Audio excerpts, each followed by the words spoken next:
I don't know about you, but I'm pretty sure that was a Bigfoot. Let me tell you a story. This is one of my favorite stories from the winter season. It came to me from the son of a very close friend of the family. They lived on the edge of the forest hills, and from time to time they'd find weird tracks in the snow, and they'd catch odd vocals at night. But they never sighted anything, until one night, Jimmy told me his secret. Let's hear his story. Well, my pops and I had decided to go out and get the Christmas tree cut down and drug back to the house. We usually just take the sled and go out behind the house, as there's a lot of fir trees out there. Pops had come across the weirdest track as we got out into the meadow. It was out where the trees don't block the snow. They were kind of straight on ahead, straight across from us, going through the opening towards the tree line. Big, long steps seemed to be right in line and deep, like something heavy had gone through there. But the wind had blown early, and there really wasn't any way to see what had made them. Besides, this wasn't the first time we'd seen them. In fact, this time of year was kind of quite normal.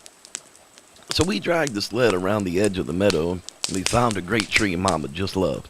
So Pops grabbed the axe and cleared off the lower branches, and then he gave that trunk a good couple of smacks, and put down the axe to put on his gloves. Well, that's when we heard the wood knocks for the first time ever.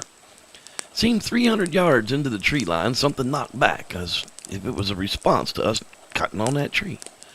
Well, we heard a little commotion behind us, and then all of a sudden, a strange whoop came from the same place. Well, Pops instantly pulled out his revolver and took a look around. Something was very odd sound going on around here, something he wasn't used to. He handed me the axe and said, "Stay put," while he took a look around. Well, in a few minutes he was back, and as he had saw nothing and heard nothing else, Pop took down that tree pretty quick, though, and he tied it to the sled, and we drug it back to the house without stopping. He did seem a little weirded out at the time.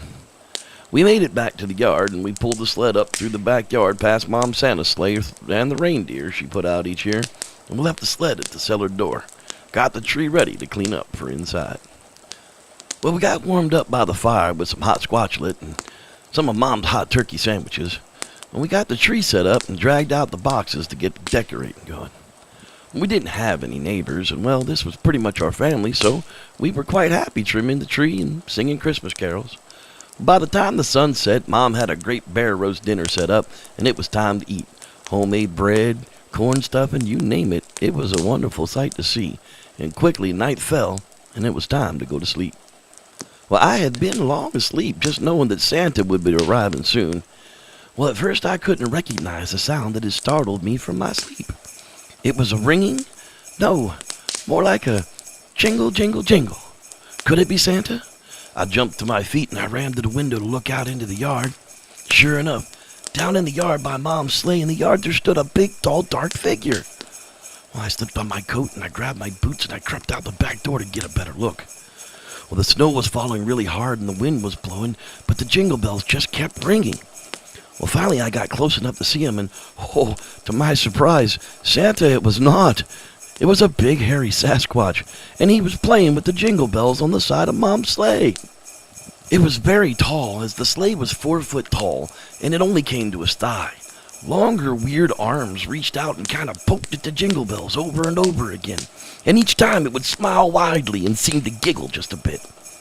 Well, just then I heard a call from the house, "James, where are you?" And at that moment, the big hairy thing looked right at me.